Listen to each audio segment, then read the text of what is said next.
Number 1. So, basically, my boyfriend and I live in a flat together, and he's an area manager for a main chain restaurant in England. His job takes him to at least 5 to 8 stores, and sometimes he has to stay late. Sometimes he doesn't get in until around 3 AM, so I usually sort of wait up for him to make sure he's alright, if he wants me to run him a hot bath, and if he wants a coffee or anything.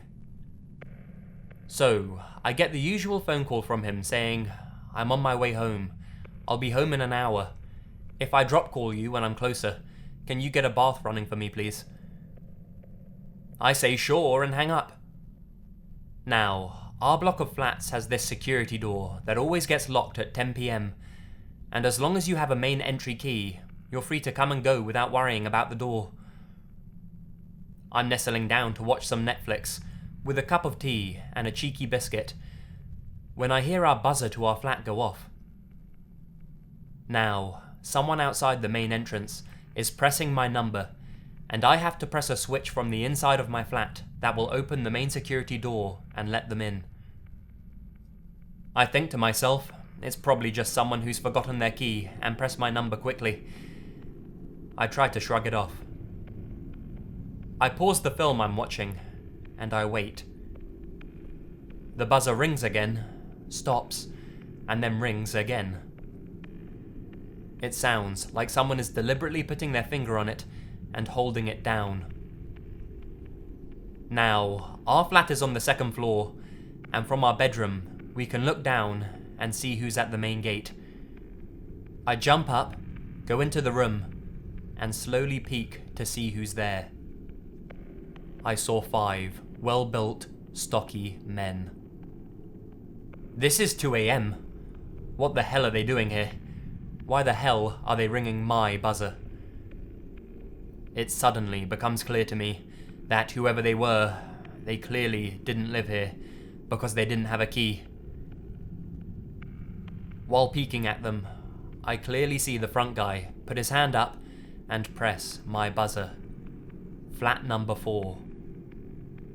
He's not even touching the other buttons, just mine. Half of me wants to pick up my flat phone and be like, "Seriously, get lost. I don't know who you are or what you want, but I will call the police." And then the other half of me doesn't want to give away that I'm a girl. It sounds silly, but I'm 23 and I'm quite small. I grab my phone and I ring my boyfriend straight away. He says something like he's 45 minutes away and will be there as soon as possible, but he will call his dad, Luke, who's a policeman, to come over and wait with me. While I'm on the phone, the buzzer is still going. He tells me to just keep peeking at them and to see if I can make out any distinguishing features. After what seemed like ages, my boyfriend's dad turns up, and I see him walk straight up to the guys and start a conversation. My boyfriend's dad already has a security key.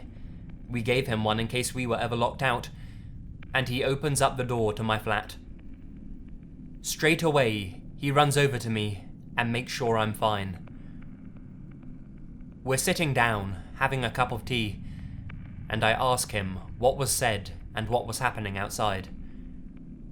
He says he walked up to the main door, and the conversation went like this. They said to him, "Hey man, do you live here? Do you think you could let us in?" Luke replied with, "Well, clearly if you don't have a key, you don't live here, so no. Who are you supposed to be seeing?" "Well, my main girl lives in number 4, and she's gone to sleep." You know how late it is. "These are my friends, and they don't have anywhere to stay, and I haven't got a key. So, how about you let us in?" That's funny, because my daughter lives there. "Oh yeah? Shit, dude. Well, how about letting us in and we can go and see her together?" Luke said, "Right. Now I don't know what you're planning to do, but seriously, Stay the fuck away from these flats. You clearly don't live here. If you ever come here again, I will personally arrest each and every one of you wankers. Now fuck off and go home, because I swear to God I will beat the shit out of you guys so bad no one will recognize you. And with that, the group of guys took off, and Luke managed to open the door freely and get in.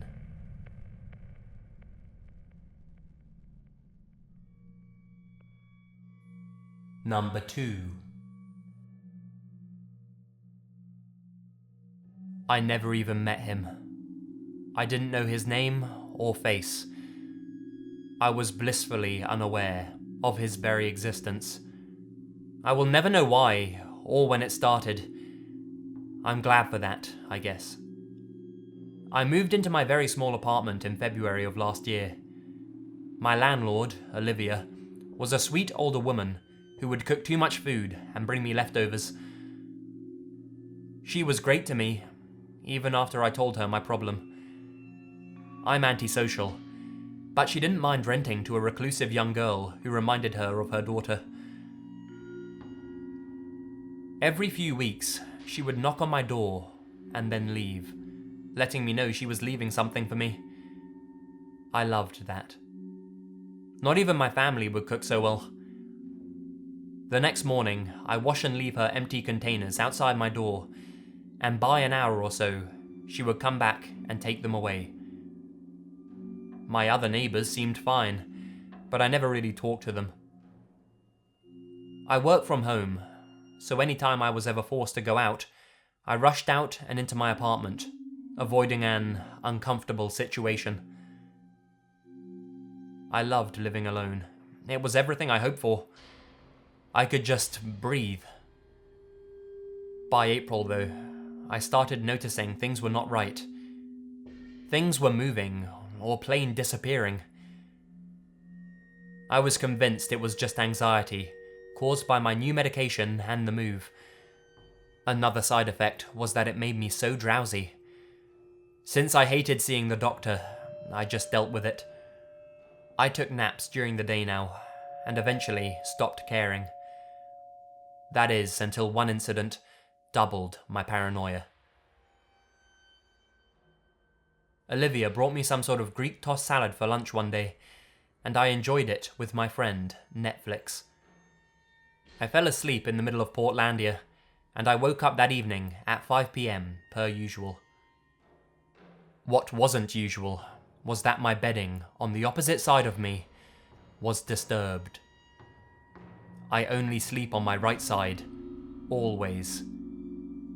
Even more, it felt warm. My first thought was that I must have rolled around a lot, but I knew it was too odd to dismiss. I got up and I searched my apartment, gripping my phone with 911 typed in. Nothing else was disturbed. Everything was exactly like it should be. I let it go. For the next 2 weeks, everything was normal, pardon the occasional misplaced shoe or drawn back shower curtain. I thought about telling someone, my parents, maybe Olivia, but if it's not life or death, I'm not reaching out to anyone. I wasn't scared. I was nervous, perhaps a little stubborn as well, but I stayed. I'm not letting some stupid anxiety ruin my lovely, lonely world. May came, and it was getting worse. My underwear, toothbrush, hell, maybe even my food was being misplaced. Every time I woke up, there was some strange odor in the air. I finally realized this won't go away if I keep ignoring it. I called up my mum, and I begged to come and stay for a few days. When I got home, I told them everything. Saying it out loud solidified any creepy suspicions. That weekend, my dad went to my apartment, and what was found was true horror. Written all over the walls was, "Come back, baby, please." He ran out and called the police. There was no one living in my apartment, but someone definitely had access besides me. The investigation revealed a man, Henry, the son of my landlord Olivia, was in a projected relationship with me. They showed me his confession on tape. He admitted coming into my apartment every night and every day with his mother's extra key. He claimed that we were in love and that he had my permission. He drugged his mother's food that she left out for me, which of course caused my drowsiness, and he would let himself in, watch me sleep, touch my hair, and kiss my shoulder. The leftovers in the fridge were tested and confirmed that suspicion. I was absolutely horrified and disgusted.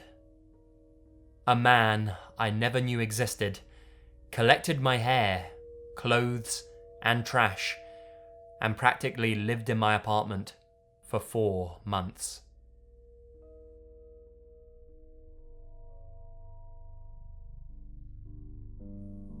Number 3. My boyfriend was out for a drink in London a few weeks back, and I was looking forward to having a night in. My night was all planned out. Some Netflix, takeaway, open up some wine, and share the sofa with our dog. We have a husky called Lulu who thinks she's a human. Anyway, Lulu and I had a great night, and we retired to bed. Lulu usually sleeps in our bed, but right near our feet. I woke up to Lulu licking my face, barking and pawing at me. This is something she's never done before. I immediately think that she needs to go to the toilet, so I get up out of bed. I can hear this very loud banging going on downstairs. How drunk did Luke get? I think to myself. We get to the top of the stairs, and Lulu pushes me backwards and stands on the stairs, growling.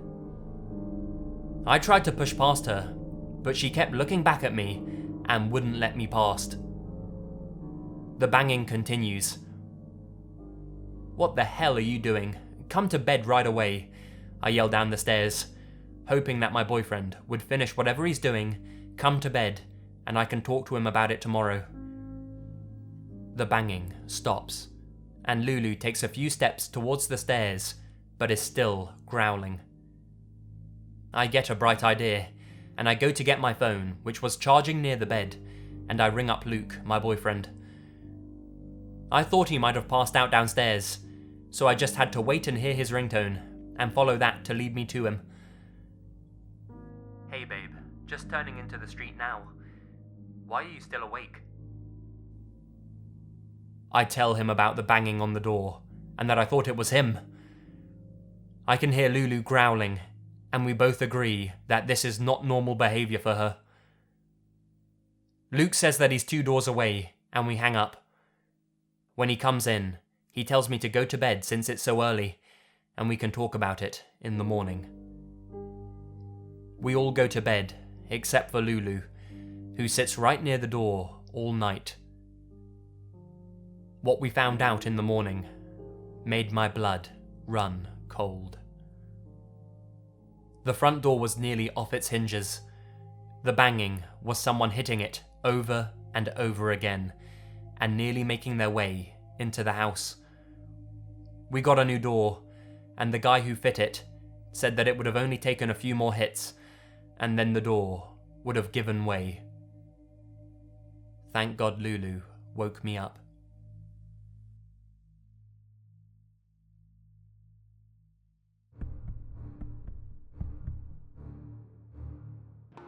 Hi guys, Lazy here, and thank you very much for listening. I hope you enjoyed these ones. The idea for it came to me while I was just chilling at home some night this week, I can't remember which, and I was just watching The Killing, and I was thinking to myself, I wonder if anyone else has gone through any creepy experiences doing exactly what I'm doing right now, you know, just chilling out watching some Netflix. And hey presto, the idea for this video popped into my head, and this is the outcome. But yeah, I was watching The Killing, the American remake, and that was really good, and I'm actually looking for something else to watch now.